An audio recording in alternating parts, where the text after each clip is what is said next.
Hello friends, आप सभी का स्वागत है आपके चैनल निधि सफारी पर। आज की इस वीडियो में हम जानेंगे संख्याओं से संबंधित कुछ विशेष तथ्य जो कि एग्ज़ाम में अक्सर कर पूछे जाते हैं। ये वो बातें जो हमें सिर्फ याद रखनी है और याद रखने के आधार पर ही आप परीक्षा में प्रश्न को आसानी से हल कर सकते हैं। तो चलिए शुरू करते हैं। सबसे छोटी अभाज्य संख्या 2 है। अगर आपसे कभी पूछा जाए सबसे छोटी अभाज्य संख्या क्या है, तो आपका उत्तर होगा 2। यह इस तरीके से भी पूछा जा सकता है, सबसे छोटी सम अभाज्य संख्या, यह भी 2 है। संख्या 2 के अतिरिक्त सभी अभाज्य संख्याएं विषम होती हैं। तो आपसे यह पूछा जा सकता है कि जो अभाज्य संख्याएं हैं उनकी विशेषता क्या है, कि अभाज्य संख्याओं में केवल एक संख्या है जो कि सम है, बाकी सब विषम है। सबसे छोटी विषम अभाज्य संख्या 3 है और सबसे छोटी भाज्य संख्या 4 है, क्योंकि 4 के पहाड़े में भी आता है, 2 के पहाड़े में भी आता है। और जैसा कि आपको पता है, वो संख्या जो एक और अपने अलावा किसी और पहाड़े में आए उसे हम भाज्य संख्या कहते हैं। आगे बढ़ते हैं। संख्या 1 ना तो भाज्य संख्या है और ना ही अभाज्य संख्या। इसका कारण यह है कि 1 के पहाड़े में सभी संख्याएं आती हैं, इसीलिए 1 को ना तो भाज्य संख्या माना जाता है ना ही अभाज्य। आगे बढ़ते हैं।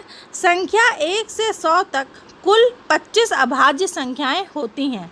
यह संख्या पूछी जा सकती है कि 1 से 100 तक कितनी अभाज्य संख्याएं हैं। ठीक है। फिर है संख्या 1 से 50 तक कुल 15 अभाज्य संख्याएं होती हैं। इसका मतलब हुआ कि 51 से 100 तक के बीच में कितनी हो गई, 10 अभाज्य संख्याएं हो गई। फिर है संख्या 1 से 25 तक कुल 9 अभाज्य संख्याएं होती हैं। तो जैसे अभी हमने निकाला कि 51 से 100 में कितनी होंगी, इसी प्रकार से यहाँ पे 26 से 50 तक कितनी हो जाएंगी आपकी, उधर 15 थी, 15 में से आप 9 को घटा देंगे। ठीक है, तो 9 को घटाएंगे तो 10, 11, 12, 13, 14, 15, यानी कि 7 अभाज्य संख्याएं हैं जो कि 26 से 50 के बीच में हैं। फिर है 2 सम संख्याओं का योगफल सदैव सम संख्या होती है। नेक्स्ट पॉइंट है, और नेक्स्ट पॉइंट से पहले इसे आप समझ भी सकते हैं। जैसे 2 और 4 ये दोनों ही सम संख्याएं हैं, इनको जोड़ने पे 6 आ जाएगा। ठीक है, तो ये क्या हो गया, सम संख्या में सम संख्या जोड़ी और उत्तर हमें भी मिला, वो है सम। दूसरा उदाहरण है 6 और 8 को जोड़ेंगे तब भी आपको क्या मिलेगा, 14, जो कि सम है। यहाँ पे यह परसेंट और जो 3 लिखा हुआ है, 1 मिनट इसको मैं हाईलाइट कर दूँ। ये जो चीज़ लिखी है ये अनावश्यक है। ठीक है, आगे बढ़ते हैं। 2 विषम संख्याओं का योगफल सदैव सम संख्या होती है। उदाहरण देख लीजिए, 3 यह भी विषम है, 5 यह भी विषम है, दोनों को जोड़ेंगे तो मिलेगा 8 जो कि है सम। इसी तरीके से 3 और 9 ये दोनों संख्याएं विषम है, लेकिन इन्हें जोड़ने पर जो हमें संख्या मिलती है वो है 12 जो कि है सम। फिर अगला पॉइंट है, सम और विषम संख्या का योग सदैव विषम संख्या होती है। इसका भी हम उदाहरण एक देख लेते हैं। हमने 4 जो कि सम है, सम मतलब क्या होता है, जो 2 से विभाजित हो जाता है वो आपका सम होता है, और विषम जो 2 से विभाजित ना हो। तो 4 और 5 को जब हम जोड़ते हैं सम और विषम को, तो हमें जो उत्तर मिलता है 9, वो है विषम। इसी तरीके से 2 और 5 को जब हम जोड़ते हैं तो हमें मिलता है 7 जो कि है विषम संख्या। फिर पाई का चिन्ह मुझे नहीं मिल पा रहा था तो मैंने शब्द रूप में लिख दिया है।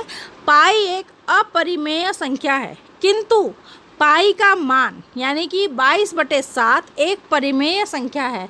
यह प्रश्न बहुत बार परीक्षाओं में पूछा गया है, तो इसे बहुत दिमाग में ध्यान से रखें कि पाई अगर चिन्ह दिया है तो अपरिमेय संख्या है, किंतु यदि पाई का मान दिया गया है 22/7 तो यह एक परिमेय संख्या है।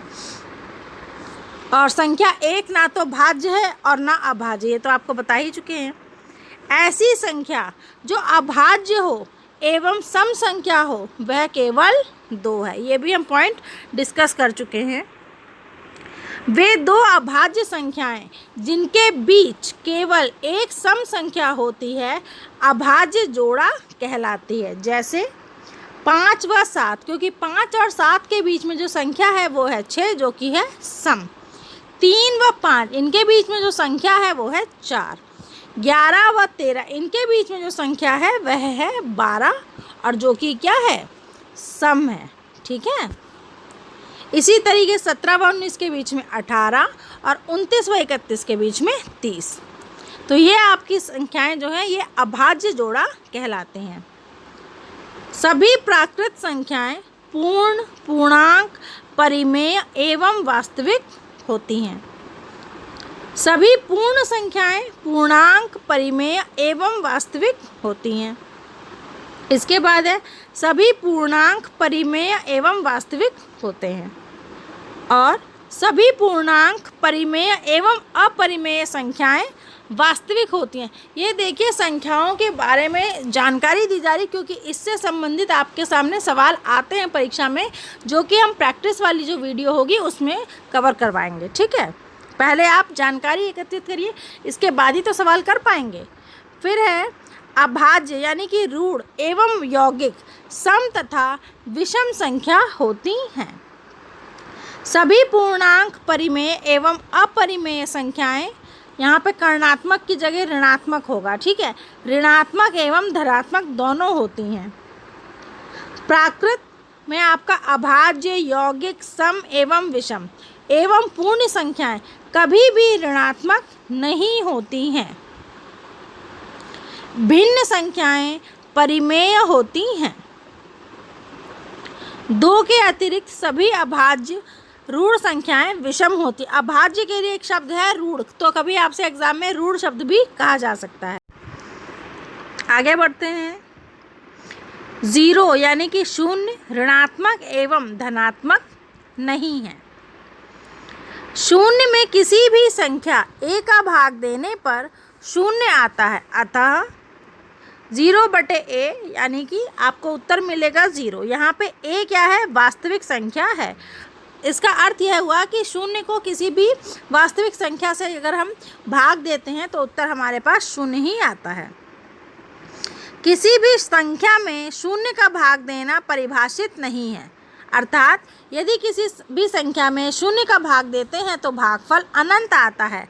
अतः इसको अनंत को हम लोग इनफाइनाइट या नॉन डिफाइंड कहते हैं। तो a/0 मतलब कि a का जब हम भाग देंगे शून्य से तो आपको इनफाइनाइट या नॉन डिफाइंड मिलेगा। किसी संख्या में किसी अंक का जो वास्तविक मान होता है उसे जातीय मान कहते हैं। उदाहरण के लिए 5283 में 2 का जातीय मान 2 है।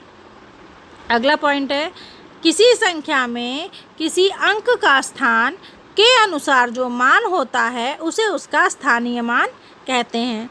उदाहरण के लिए यही हम ले लेते हैं संख्या 5283। इसमें 2 का जो स्थानीय मान है वो 2 × 100, क्यों, क्योंकि ये सैकड़े के स्थान पे है तो ये आपका 200 हो जाएगा। ठीक है, मतलब कि स्थानीय मान में संख्या का स्थान से महत्व बहुत होता है। ठीक है, फिर है 2 परिमेय संख्याओं का योगफल अथवा गुणनफल सदैव एक परिमेय संख्या होती है। 2 अपरिमेय संख्याओं का योगफल अथवा गुणनफल कभी परिमेय संख्या तथा कभी अपरिमेय संख्या होता है। एक परिमेय संख्या तथा एक अपरिमेय संख्या का गुणनफल अथवा योगफल सदैव एक अपरिमेय संख्या होता है। देखिए अभी हम ये जो पॉइंट्स पढ़ रहे हैं, फिर जब मैं आपको क्विज़ करवाऊंगी वहाँ पे आप देखेंगे कि इस सूचना से संबंधित किस तरीके के सवाल पूछे जाते हैं। 2 परिमेय संख्याएं या 2 अपरिमेय संख्याओं के बीच अनंत परिमेय संख्याएं या अनंत अपरिमेय संख्याएं हो सकती हैं। परिमेय संख्या को दशमलव निरूपण या तो सीमित होता है या असीमित आवर्ती होता है। जैसे देखिए 3/4, 3 का भाग यदि हम 4 से देते हैं तो हमारा उत्तर आता है 0.75। तो यह क्या है, सीमित है, क्योंकि ये संपूर्ण हो गया। भाग पूरा हो गया, ठीक है। लेकिन यदि आपको सवाल मिले कि 11 को विभाजित करेंगे 3 से, तो यह 3.666666 करके आता ही रहेगा, पूरी तरीके से विभाजित नहीं होगा। इसे हम कहते हैं असीमित आवर्ती। आवर्ती क्यों? क्योंकि बार बार 6 की क्या हो रही है? पुनरावृत्ति हो रही है। अपरिमेय संख्या का दशमलव निरूपण अनंत व अनावर्ती होता है, जैसे यह √3 है या √2 है, इस तरीके से। फिर आपका है प्रत्येक सम संख्या का वर्ग एक सम संख्या होती है तथा प्रत्येक विषम संख्या का वर्ग एक विषम संख्या होती है। इसका आप लोग उदाहरण देख सकते हैं। यदि हम 2 का वर्ग करेंगे तो 4 आएगा, तो 2 भी आपका सम है, उसका वर्ग 4 वह भी आपका सम है। विषम की बात करें तो 3 का वर्ग करेंगे तो आएगा 9, तो 3 भी विषम है और 9 भी विषम है। यदि दशमलव संख्याएं 0.x या 0.xy के रूप में दी होती हैं तो इन्हें परिमेय संख्या के रूप में निम्नवत बदलते हैं। कैसे? 0.x को हम लोग लिख देते हैं x/10 और 0.xy को लिखते हैं xy/100, अर्थात दशमलव के बाद 1 अंक है तो 10 का, 2 अंक हैं तो 100 का, 3 अंक हैं तो 1000 का। भाग देने पर दशमलव संख्या परिमेय या भिन्न बन जाती है। तो दोस्तों ये थे पॉइंट्स जो कि हमने डिस्कस किए हैं। अब हम लोग मिलेंगे नेक्स्ट वीडियो में नए टॉपिक के साथ। तब तक के लिए नमस्कार। वीडियो पसंद आया हो तो लाइक शेयर सब्सक्राइब करना ना भूलें। आपकी कोई सलाह हो तो वो भी आप कमेंट में ज़रूर बताएं।